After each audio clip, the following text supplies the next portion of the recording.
Quando o martelo bateu pela segunda vez, eu senti meu próprio restante de mundo rachar em duas. O som cortou o salão como lâmina, seco, definitivo. Alguém riu no fundo. Não era riso de alívio, era um brinde velado. Marcelo levantou a taça, erguendo-a num gesto tão natural quanto cruel. O brilho do champanhe era quase engraçado contra o metal frio das minhas algemas. Eles comemoravam a minha morte social como quem celebra uma aposta ganha. Vi, por um segundo, o sorriso satisfeito de Neide, a precisão calculada no olhar de Gisele, e depois o vazio do meu filho, Paulo, afastado dos olhos públicos, um argumento que usaram para me comprimir até caber no veredito alheio. A sensação era absurda. Ali, naquela sala forrada de madeiras e vozes, eu era só uma palavra que alguém havia decidido riscar do testamento da realidade. Culpada. Registraram. Se tivesse sido um cadáver, eles teriam assinado os papéis mais rápido. No camburão, o frio do banco era menos duro que o frio que me percorria a espinha. Pensei em 1.000.000 de coisas, em 1.000 humilhações possíveis, e ainda assim, no fundo, o que me travava era o despeito. Não a dor pela sentença em si, mas a certeza de que aquela teia era feita de mentiras meticulosas, com fios contados por mãos que eu conhecia. Marcelo não improvisava, ele pagava. Antes de apertarem a porta do xadrez, empurrei algo para o bolso do meu sobretudo, um papel amassado, sujo de lágrimas que não parei para chorar. Era quase infantil, a caligrafia tremida. Se Miguel quiser saber, 2 nomes, diga ajude. Era uma escolha desesperada, cheia de arremedos. Eu não sabia se teria voz para pedir justiça, mas sabia que alguém com dinheiro ou comando ouviria mais alto que eu. Jude era a assistente do cartório. Jude conhecia pessoas. Jude sabia abrir portas que as grades fechavam. Aquela folha foi o meu último ato público de soberania. O resto eu deixei para quem tivesse um interesse maior do que enterrar uma mulher viva.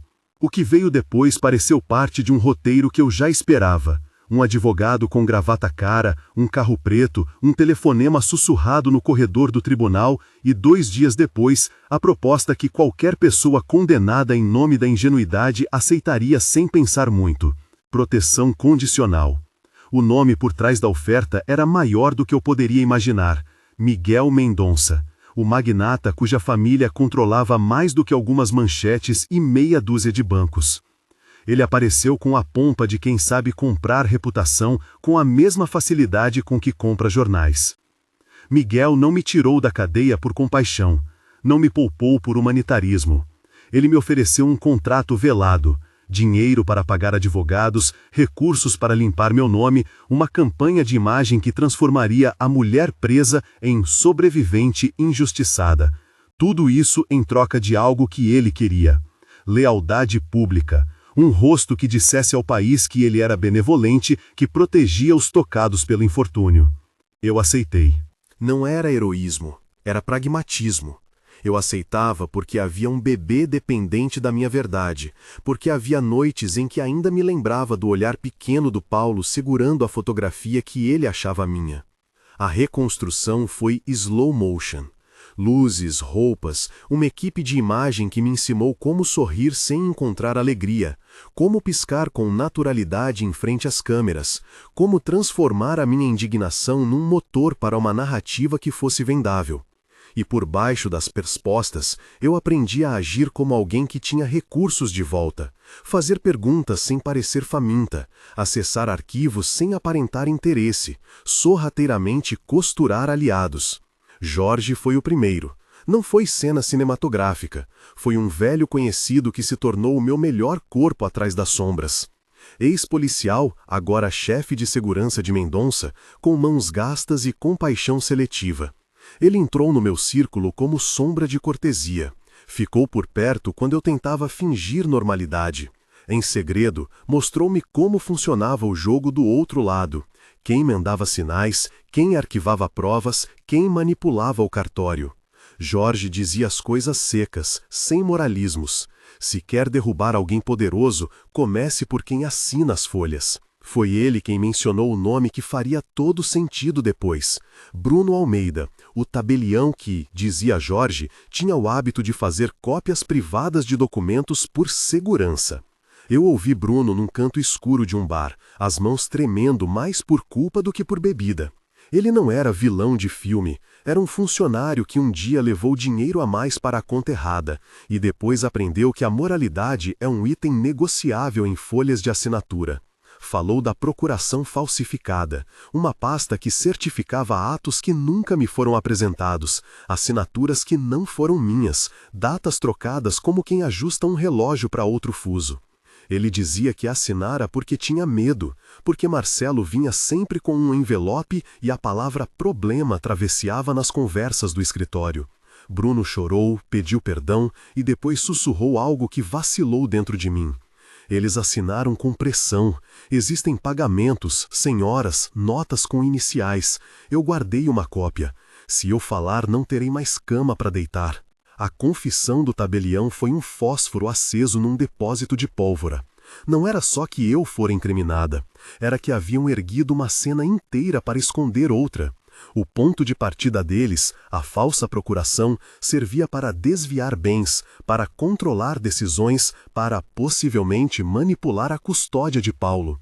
Os detalhes que Bruno ofereceu eram o esqueleto de uma conspiração. Horários, nomes, transferências em espécie em noites sem recibo. E no centro do rastro de pagamentos, um nome que aparecia com constância. Boris Ramos. O sobrenome de Marcelo não era neutro. Boris era uma sombra de passado, uma família com história. Havia um capítulo na polícia sobre um assassinato no fim dos anos 90 ligado a disputas por terras e dinheiro. Um capítulo que as elites preferiam manter com capa dura. Boris, pai de Marcelo, havia aparecido nessa história com pouca transparência. Agora, nas anotações de Bruno, a mesma inicial surgia ao lado de uma data que coincidia com uma transferência registrada de forma irregular. As peças começaram a formar um padrão que não apontava apenas para mim como bode expiatório, apontava para uma manobra familiar feita com lábia e força. Enquanto Jorge e Bruno me entregavam fios da trama, eu fui encontrando os outros. Laudos médicos, por exemplo, sempre me pareceram documentos que falavam quando as pessoas mentiam. Havia um laudo de fertilidade datado anos antes do meu julgamento, assinado por um laboratório respeitável, onde constava algo que nunca me explicaram durante o processo. Um laudo que listava resultados contraditórios, páginas soltas que mostravam análise de sangue que não batiam com o suposto pai. Havia também um laudo sanguíneo do próprio Paulo, uma peça que deveria ser simples de checar e que, se cruzada, desmontava todo o casamento de conveniência forjado por Marcelo e Neide. Descobrir esses arquivos foi um trabalho de formiga. Eu soube com quem falar, quando e como tocar. Passei pelo medo de ser pega, pelo ódio que cresce e nos empurra para ações que pareciam cometer crimes por selvageria de sobrevivência. Mas eu não me sentia vingativa por prazer, sentia-me movida por necessidade, a necessidade de limpeza, de arrancar para fora as grietas que permitiram a minha crucificação. Do lado de fora, o roteiro que Mendonça me havia imposto fluía como petróleo em máquina. Aparições públicas, entrevistas seletivas, um buque de cenas que me apresentava com a dignidade de mártir recuperada. Era útil, era conveniente. No entanto, sob as retransmissões polidas, eu costurava meu plano.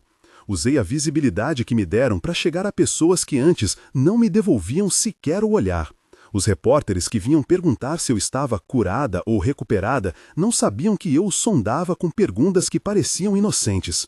Perguntei sobre arquivos, sobre quem era capaz de conseguir cópias antigas, sobre nomes que surgiam em notas fiscais de festas. E foi assim, entre entrevistas e lágrimas programadas, que conheci a figura que mudaria tudo de vez, a curandeira do interior. Ela não chegou de cavalo, nem veio com misticismo pregado na roupa. Chegou com um ônibus de linha, com sapatos gastos e um caderno amassado preso ao peito como quem segura a última linha de defesa. Chamava-se Luzia, mas preferia que eu a chamasse de Dona Luzia, um nome comum para um pacote de informações incomum. Dona Luzia era conhecida na região onde crescera como mulher que ajudava a gente com problemas pequenos, remendava roupas, recitava receitas de chá para febre, anotava nomes e contas. O trabalho dela, me contou numa voz que não pedia atenção, era algo que ninguém esperava. Durante anos, ela fora a caixa postal emocional de uma comunidade que guardava papéis, memórias, recados e recibos.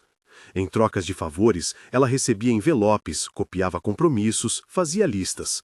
Não era uma curandeira de dons, era uma arquivista de pobre. E nas suas anotações havia um fio de registro que apontava diretamente para a minha armadilha. Ela apareceu numa tarde cinzenta, depois de ouvir minha história num rádio local.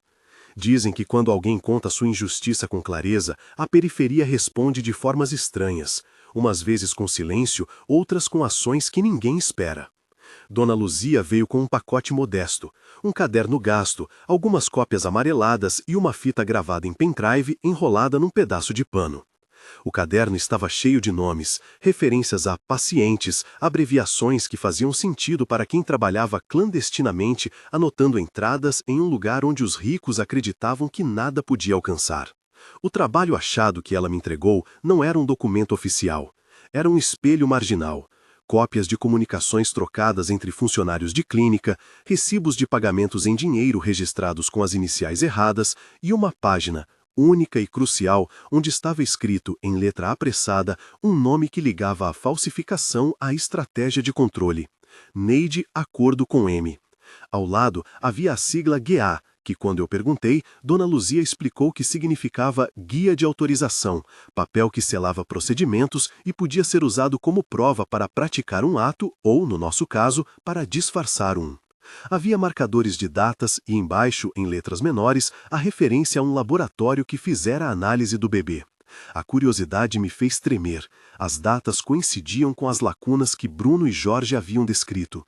Tudo, de repente, ganhava uma coordenada. O presente que ela trouxe incluía também uma transcrição truncada de uma conversa, uma fita antiga que alguém havia salvo e entregue à Dona Luzia.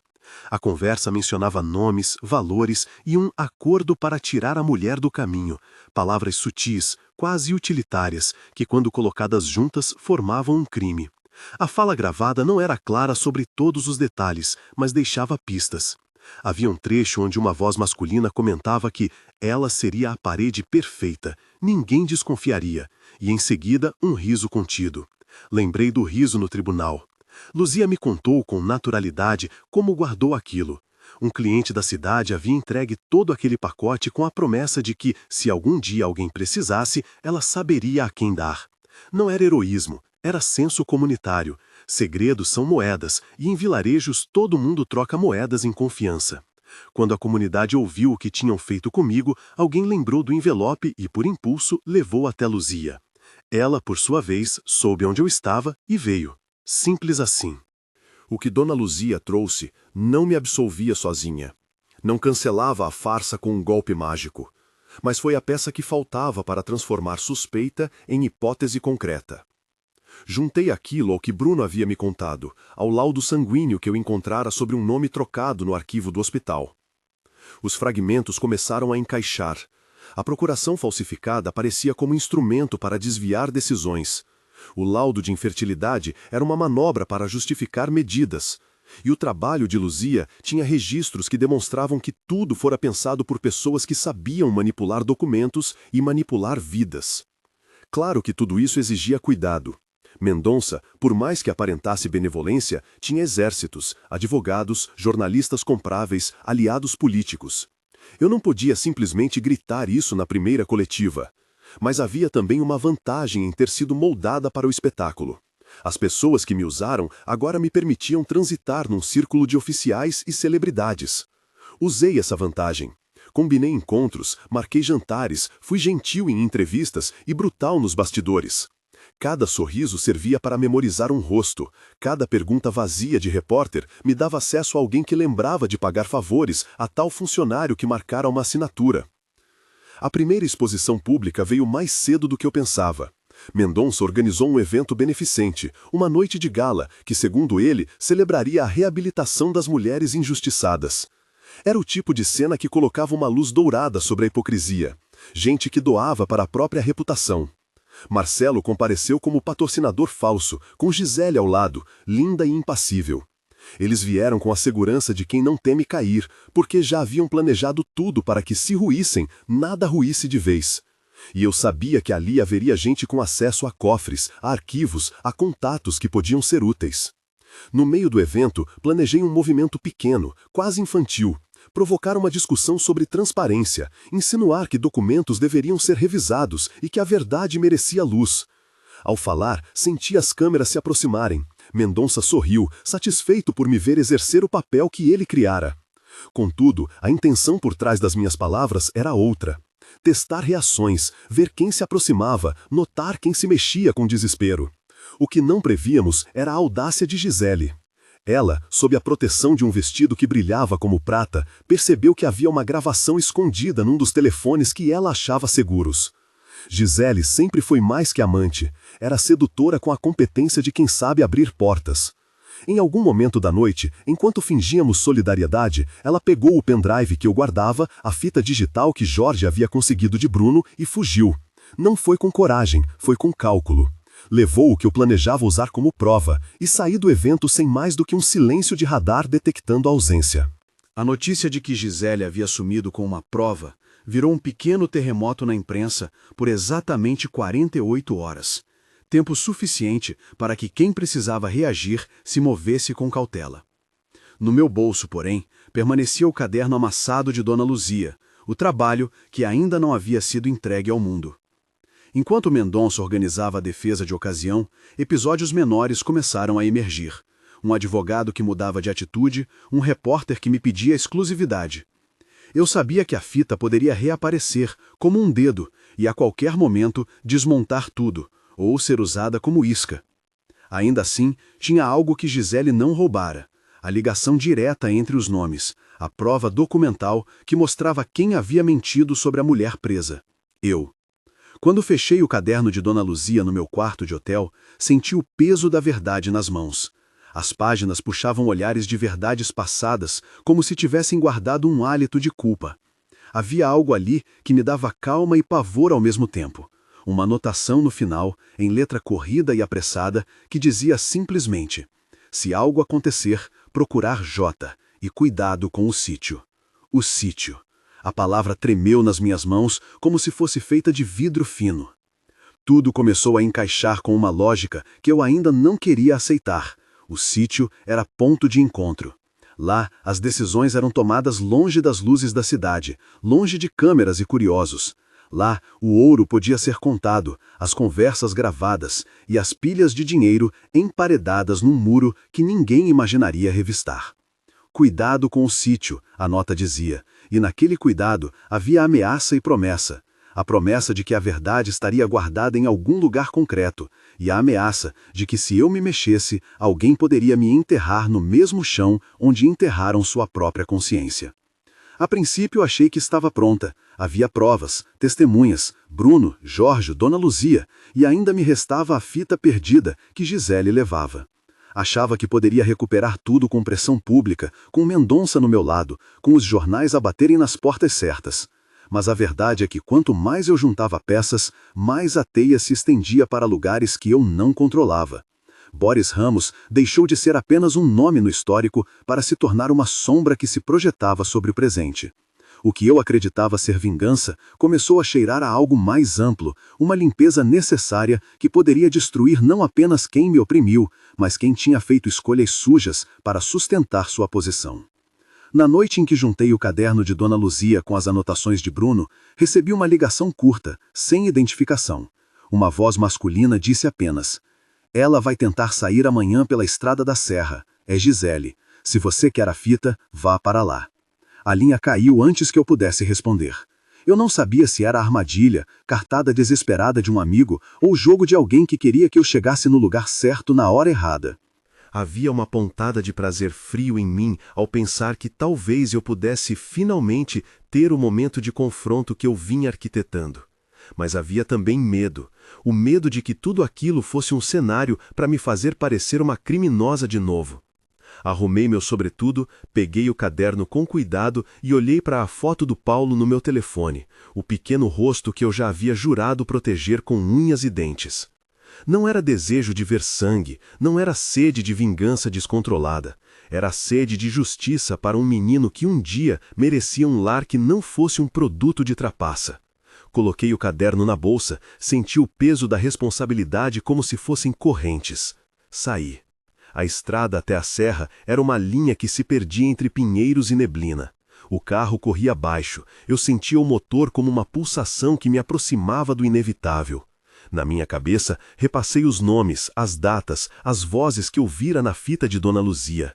Preparei perguntas que soariam inocentes, mas eram iscas. Você realmente acredita que a justiça virá? Quem assinou a procuração? Pequenas frases para arrancar um gesto, uma prova. Quando cheguei à entrada do caminho de terra que conduzia ao sítio, havia uma sensação elétrica no ar, um cheiro de chuva por vir. À distância, luzes fracas cortavam a noite, carros que não pareciam querer ser notados. No portão, um segurança conhecido acenou com a cabeça. Havia naquele aceno a civilidade de quem aceita ordens. Entrei. O que se seguiu não terminou em violência explícita. Não preciso exagerar a dor para que se entenda a tensão. Basta dizer que no sítio eu encontrei algo que me fez engasgar com a própria raiva. Uma parede falsa atrás da qual estavam emparedados envelopes cheios de dinheiro, selos de pagamento e um cofre com uma lista de nomes, que incluía o meu, o de Paulo, o de Neide e uma referência clara a um crime antigo. Havia também, numa caixa trancada, um trecho de uma gravação que falava sobre um assassinato dos anos 90, uma confirmação de que Boris não era apenas sombra, era peça ativa numa teia que agora se desenrolava ao meu redor. Mas, como em toda história, quem corre atrás do pedaço final nem sempre consegue segurá-lo. Ao abrir uma gaveta, escutei passos no corredor. Alguém tentava sair com algo nas mãos, um gesto que eu já conhecia, a fuga de Gisele. Ela apareceu na esquina do corredor, olhos arregalados e a fita na mão. Não foi cena de cinema, foi cena de sobrevivência. Tropecei em decisões instantâneas, correr e agarrar, chamar Jorge como plano B, distraí-la com uma pergunta e tentar comprar tempo. Todas as escolhas eram vulneráveis. Gisele hesitou. O olhar que ela lançou não era de medo, era de cálculo. Sabia que, se saísse com aquela fita, podia negociar o silêncio com quem pagasse mais. Se estivéssemos num jogo aberto, ela seria uma peça de barganha. Parecia saber também que eu sabia demais. Da minha bolsa, senti o papel da anotação de Dona Luzia tremendo. Havia naquelas páginas o argumento que podia desmontar o que ela carregava. Se as pessoas certas vissem o que eu tinha, Gisele seria apenas um vulto na história. Se eu vacilasse, ela poderia transformar a fita num feitiço que me enforcasse de novo. A decisão veio não de bravura, mas de reflexo. Acertei um passo, falei o nome dela, Gisele, quase com carinho. Ela congelou por uma fração de segundo, tempo suficiente para que Jorge, que havia aparecido como sombra previsível, entrasse pela porta lateral. No instante em que pensamos que o jogo se quebraria em favor da verdade, escutei um som seco, um tiro disparado, talvez por acidente, talvez por covardia. O clima mudou. O semblante de cada pessoa naquele corredor se arruinou em segundos. Alguém gritou, Gisele caiu, a fita escapou da sua mão e percorreu o chão como se procurasse salvamento. Todos corremos. O que se seguiu foi um emaranhado de vozes, passos e então, de novo, silêncio pesado como chumbo. A fita sumira dali. Em algum ponto do corredor, alguém a pegara, outros saíram por uma saída lateral. No meio da confusão, percebi que a peça que seguraria a narrativa inteira me escapara mais uma vez. Saí do sítio com o gosto metálico da derrota na boca, mas com o caderno de Dona Luzia beirando a minha pele como um talismã. Havia, agora, provas suficientes para apontar culpados, e um vazio absolutamente necessário, a fita. Sem ela, certas alegações poderiam ser rebatidas. Com ela, o jogo mudaria. A fita era a chave que podia abrir o cofre das histórias, mas a chave estava nas mãos de alguém que ainda queria negociar com a minha vida. No carro, de volta à cidade, encostei a cabeça no vidro e fechei os olhos. O plano não estava terminado, estava em transição. Gisele poderia ser pecha, ou poderia ser peça de troca. Bruno poderia colaborar mais, Jorge poderia se tornar mais do que sombra. Dona Luzia tinha o que eu chamava de testemunho marginal, e o trabalho que ela carregava continha provas que poderiam fazer coro com o que faltava. Eu sabia agora que a verdade exigiria mais graus de coragem do que eu imaginava. Sabia também que para vencer precisava não apenas de provas, mas de uma forma de colocar as peças na frente das pessoas certas e fazê-las enxergar. As ruas passavam, as luzes da cidade pareciam pequenos olhos atentos. Na minha bolsa, o caderno amassado lembrava que alguém simples tinha um poder que nem sempre reconhecemos, o de guardar memórias que as elites preferem enterrar. Era estranho pensar que uma mulher do interior pudesse, com uma caneta e alguns pedaços de papel, ameaçar um império. Mas era exatamente isso, a marginalidade de quem anota perguntas demais. Quando cheguei ao hotel, a tela do meu celular acendeu com uma mensagem sem remetente. Cuidado com quem confia, a fita tem 2 cópias. A frase era curta, direta e me fez entender uma coisa que eu já sentia nos ossos. Alguém dentro do círculo sabia o que eu sabia. Alguém que eu considerava aliado podia ser comprador de segredos. A reviravolta estava ao virar da esquina.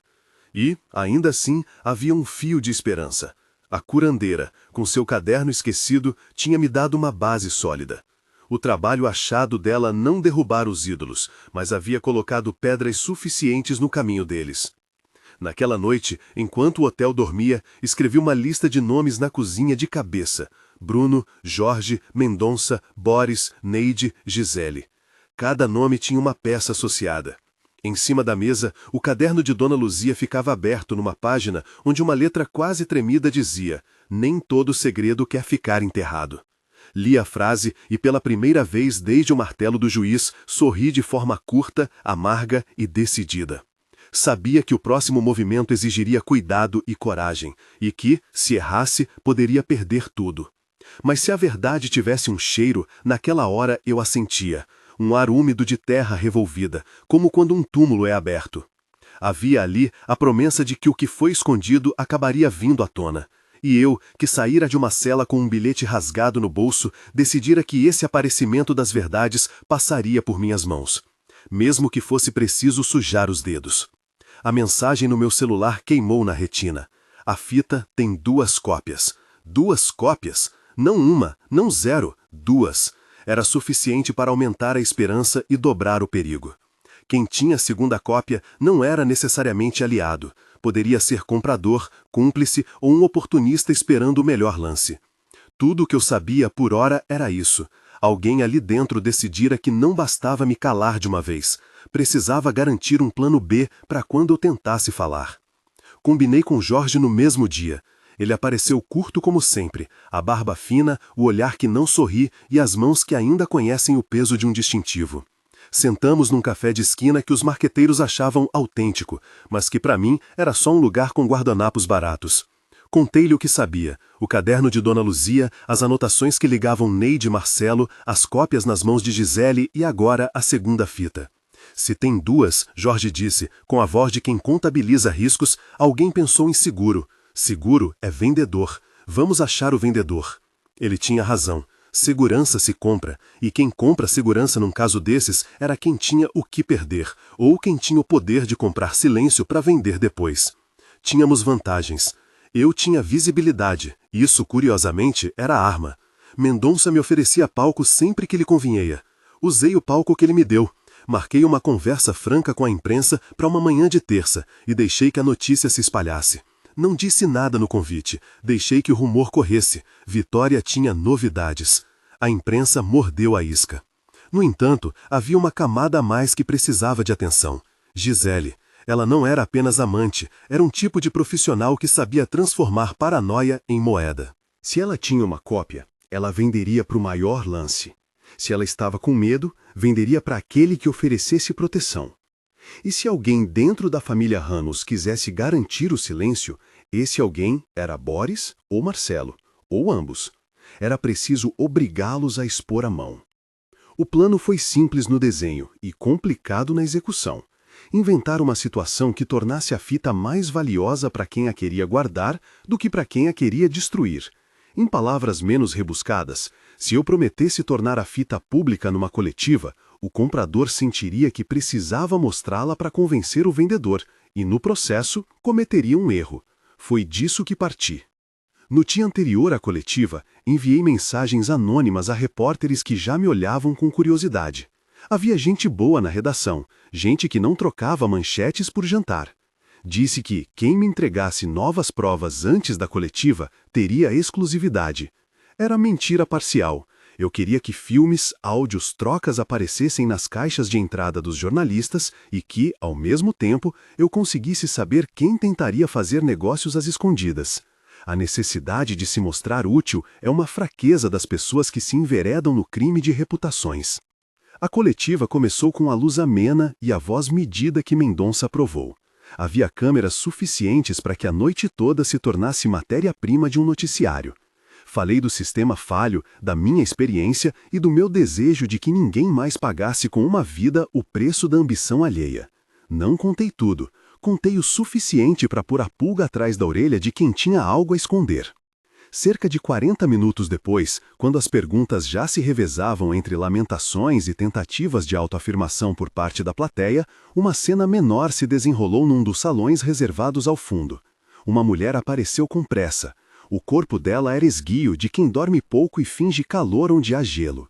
Gisele entrou com a certeza de quem sabia que, se fizesse tudo certo, sairia com dinheiro ou proteção.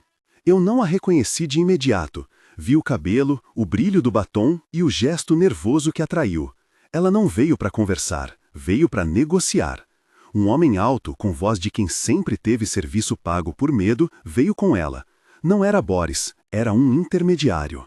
A cena foi curta, uma mala preta que se abriu, um pendrive ficou à mostra, vozes, promessas sussurradas, e depois o estalo de um telefonema. Gisele cochichou algo no ouvido do homem, que riu com um vácuo de compaixão. Jorge, que estava ali por precaução, e eu trocamos um olhar. O que se seguiu foi pura guerra de paciência. Eu não podia romper a coletiva, Mendonça vigiava cada palavra. Não podia chamar polícia. A polícia que eu podia controlar é a que Jorge representava. E Jorge respondeu com a sobriedade de quem conhece o jogo. Ao final, Gisele foi embora com o intermediário. Eles desapareceram num carro escuro antes que eu tivesse tempo de dizer o que queria. A pista, contudo, era valiosa. Uma filmagem de uma das entradas laterais mostraria a placa do carro que fugiu. Os repórteres, em troca de exclusividade, mandaram-me um frame com a placa e a foto do intermediário. A placa dizia uma coisa e o intermediário dizia outra na sua ficha. Ele era ligado a Boris Ramos por contratos antigos. Pequenos indícios, um número de telefone, um nome que aparecia em notas fiscais, um restaurante de beira de estrada onde pagamentos supostamente inocentes eram combinados. Numa noite de neblina, nós fomos atrás do intermediário, não numa perseguição cinematográfica com sirenes, mas com a dureza dos encontros que se fazem de madrugada. Tocar o interfone do restaurante, observar quem recebia envelopes, anotar rostos. O intermediário, claro, não estava sozinho. Ele tinha os movimentos calculados, os lugares de passagem, a arrogância de quem acha que uma rede financeira jamais se desfaz por uma peça de fita. Mas até redes têm nós frouxos. Foi num dos beira de estrada que encontramos a primeira rachadura. Uma garçonete que, por culpa da madrugada e da consciência, lembrou-se de uma discussão sobre 2 pendrives que havia visto numa bolsa de mulher elegante. Ela descreveu o intermediário, descreveu Gisele, descreveu a mala, descreveu o valor. Pequenas peças que somadas começavam a formar um retrato. Ela lembrou também de um nome, sussurrado no pátio do restaurante. B. Ramos disse para garantir. Era Boris no centro, outra vez. Com aqueles indícios, passamos ao próximo nível, pressionar os túneis formais. Bruno, o tabelião, tinha medo, mas tinha também arrependimento e um piso de necessidade. Trouxe-nos papéis de um cofre que provavam que havia pagamentos de mãos veladas. Bruno disse mais.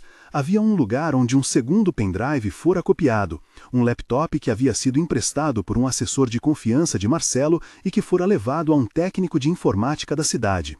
Esse técnico era um homem com medo de perder a clientela dos ricos. Mas medo também tem limites, quando a possibilidade de se tornar cúmplice pesa mais que a conta no banco.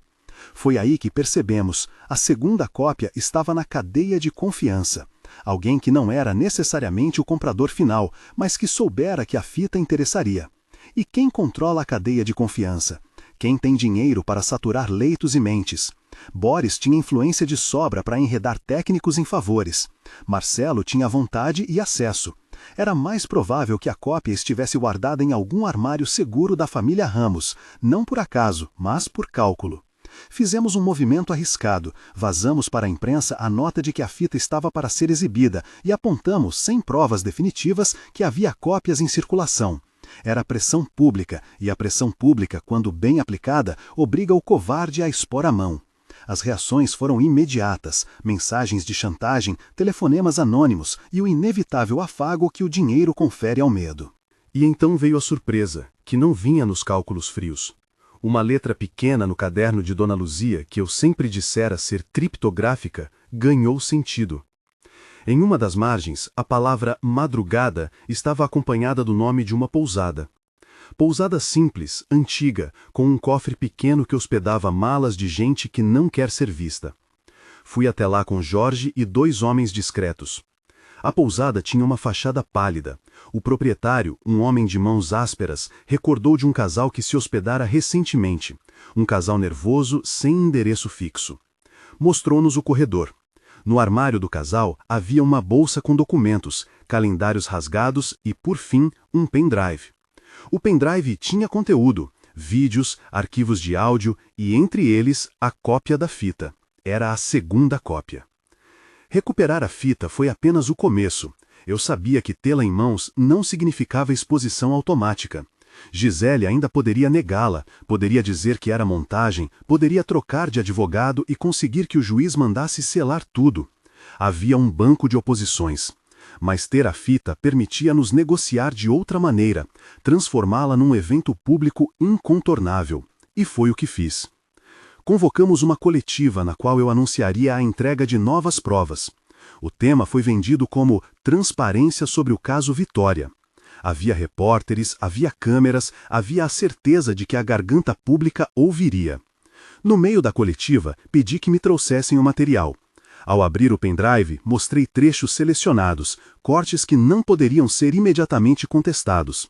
Vozes de Marcelo conversando sobre tirar alguém do caminho, registros de transferência com as iniciais combinadas e, mais importante, uma sequência de áudio que fazia ligações diretas entre pagamentos e ordens. A plateia murmurou.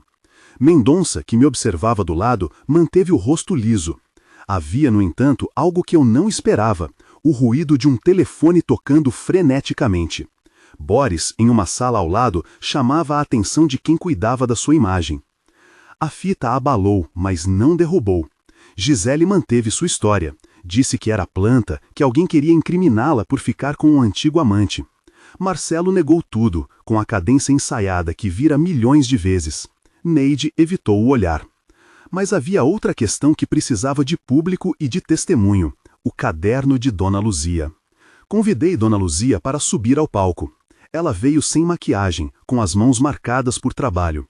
Ao segurar o caderno, sua voz inicialmente tremeu.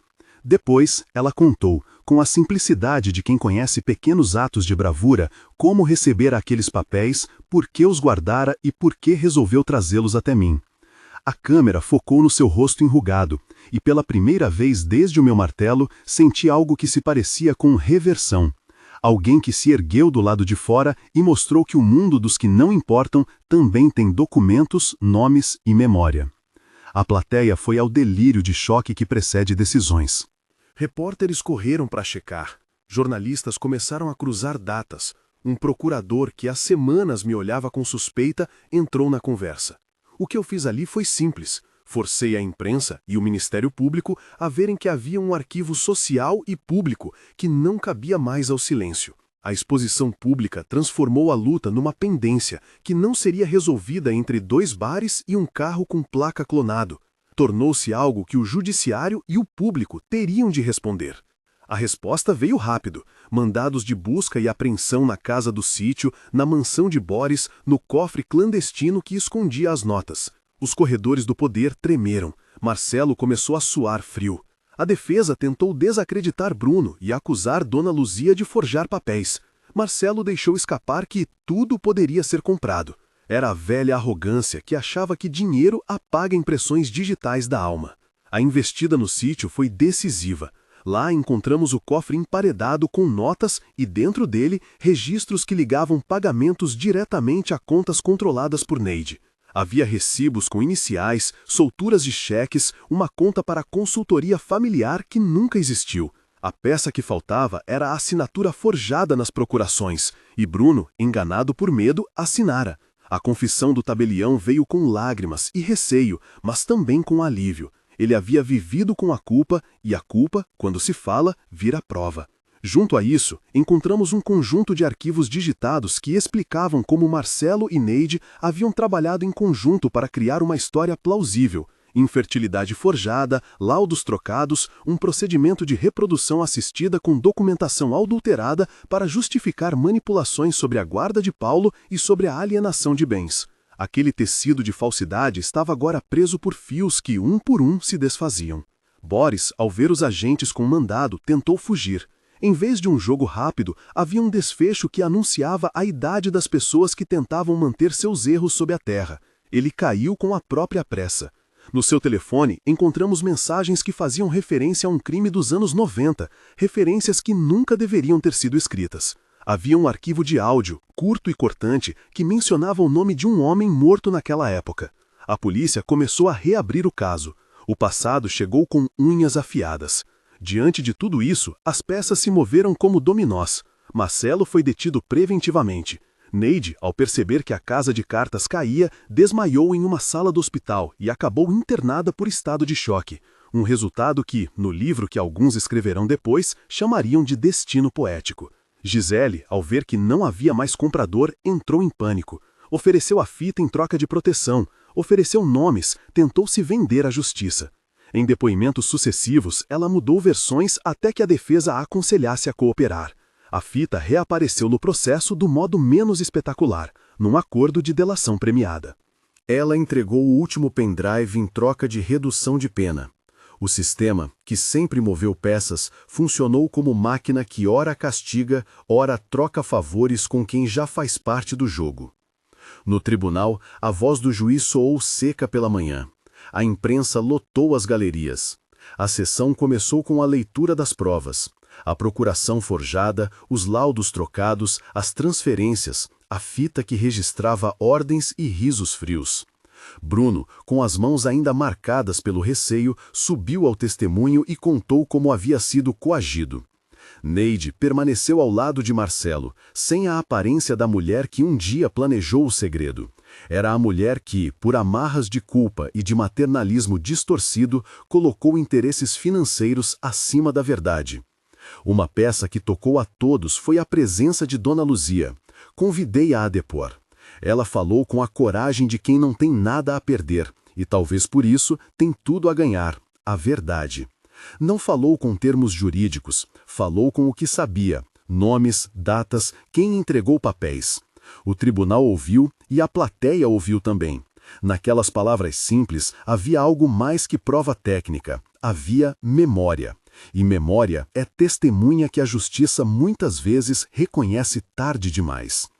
O julgamento não foi espetáculo de vingança.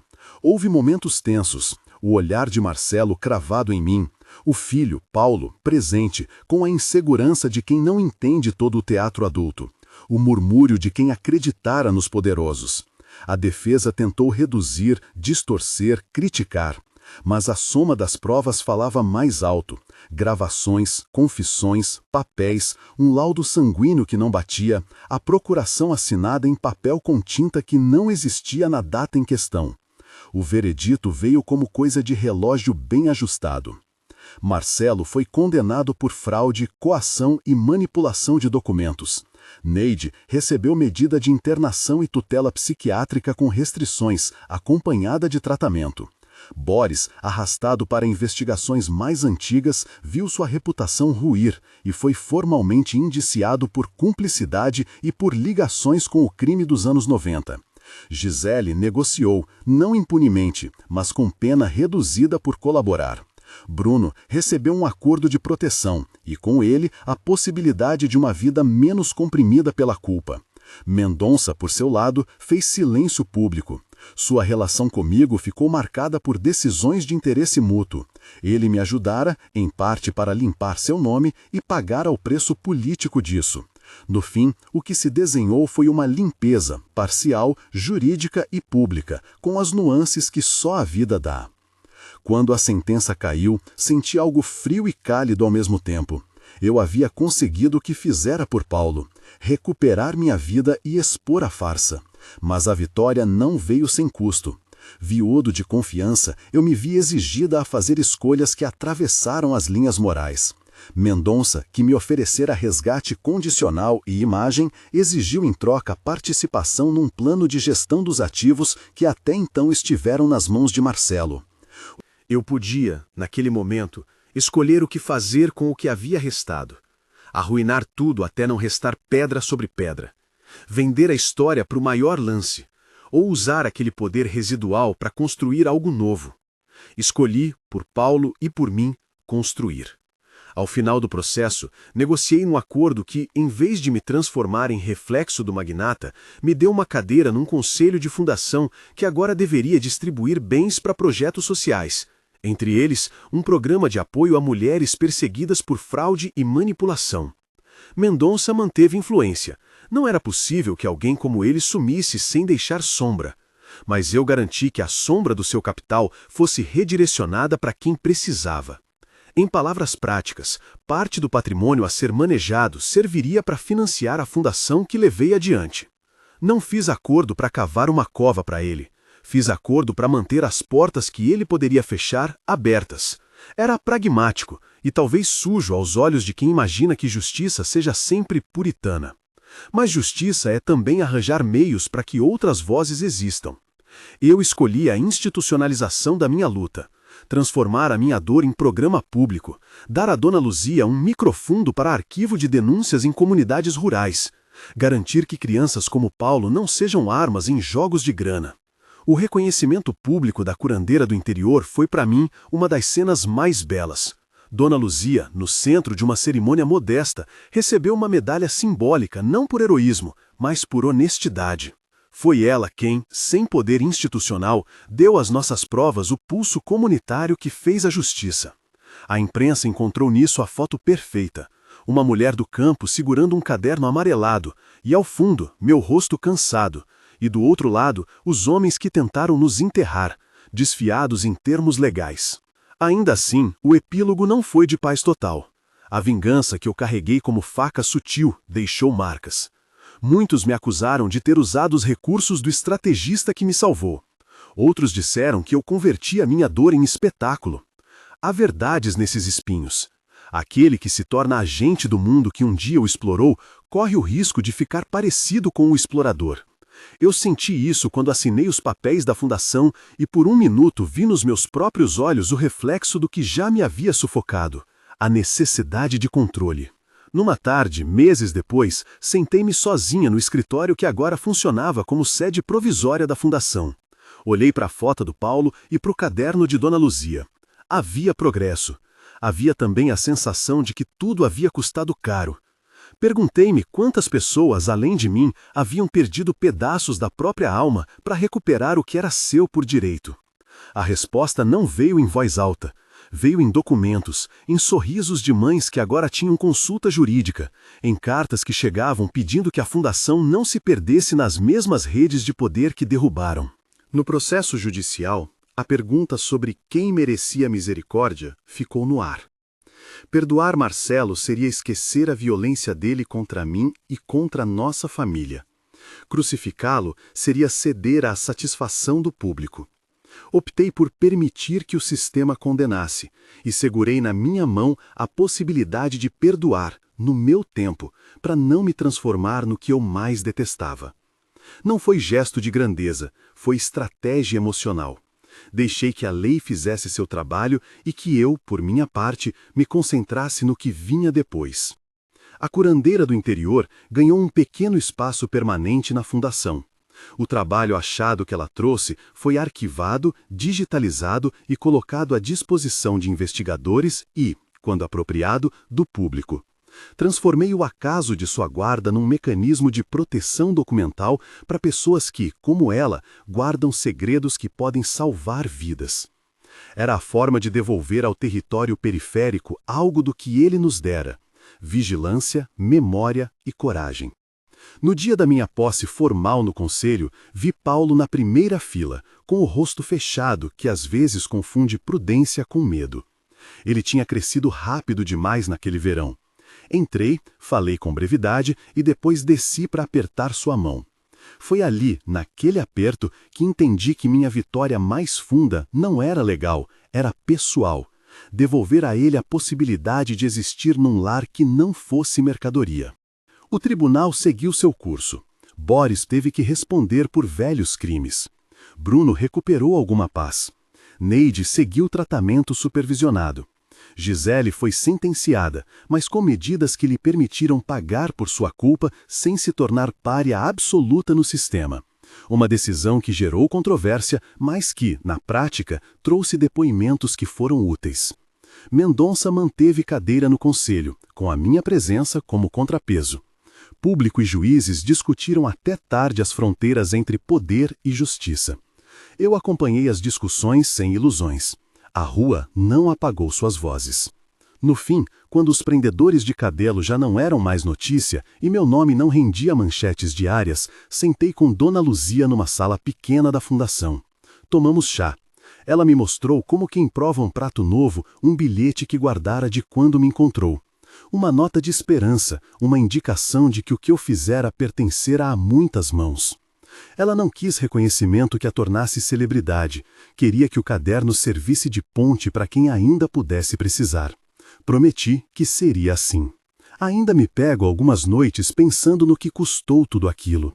Justiça venceu, mas não sem deixar feridas. Eu ganhei poder, mas paguei preço na solidão e na transformação de meu íntimo. O que fiz com o poder? Procurar devolvê-lo. Escolhi canalizar aquilo que me foi tirado para quem não o tinha. Não porque eu seja santa, mas porque percebi que a liberdade que eu desejava era maior que a minha sede de vingança. Pergunto-me às vezes se agi certo. Se a vingança é uma faca que se volta sempre contra o punho que a empunha. Ainda assim, quando vejo o pequeno escritório de atendimento da Fundação abrir suas portas a uma mulher que entrou com medo e saiu com um documento que salva sua morada, penso que talvez valha a pena. Talvez justiça seja algo menos sugestivo do que imagina a televisão, um emaranhado de escolhas, decisões sujas e acertos minúsculos. A curandeira do interior, no fim das contas, não foi nem curandeira nem mágica. Foi uma guardiã de papéis, uma mulher que usou a única moeda que tinha, memória, para devolver ao mundo o que o poder havia enterrado. O trabalho achado que ela trouxe provou quem mentira sobre a mulher presa. E provar não é o mesmo que apagar a dor, mas é o primeiro passo para que a dor encontre nova forma. A vida continuou. Paulo reescreveu suas rotinas, eu reescrevi as minhas. Mendonça voltou a encontrar sua maneira de mover-se entre os salões. Mas havia uma diferença. Depois do escândalo, a entrada no poder passou a ser vigiada por olhos que sabiam contar histórias. Quem se beneficia agora pode esperar que alguém no interior, com um caderno amassado, registre e entregue provas. O que isso garante é apenas uma coisa: a persistência de uma vigilância desconfiada. No salão do tribunal, quando o martelo bateu, senti não o final, mas a abertura de outra torre de atenção. O martelo caiu sobre quem merecia, e sobre mim deixou cicatrizes que mostrei ao mundo como mapa de onde já estive. Isso me torna vingadora? Talvez. Isso me torna justa? Depende de quem julga. O que sei é que, por agora, escolhi transformar minha dor em política prática, em um projeto que manteve a memória de quem não tem voz e que deu a Dona Luzia um lugar reconhecido na narrativa que nos salvou. A história acabou no papel do veredito, mas segue nos atos pequenos. Um telefonema de apoio a uma mãe que teme perder o filho, um empréstimo de advogado a quem não tem, uma procuração revista por alguém que busca justiça.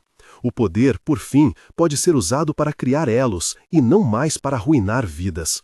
Ainda há sombras, ainda há pessoas que tentam comprar silêncio, mas agora, quando o envelope é deixado num banco da praça, alguém o registra. e quando algo é enterrado, alguém com um caderno guarda o endereço. Se você acompanhou até aqui e sentiu o peso desta história, deixe sua opinião. Conte o que acha. Vitória fez certo ao aceitar o resgate e depois usar os recursos para criar mudança? Quem, para você, mereceu misericórdia? A sua voz, como a de Dona Luzia, pode fazer diferença. Inscreva-se, compartilhe e participe da discussão. Histórias como essa não terminam com um veredito, terminam quando a sociedade decide como quer repartir perdão e justiça.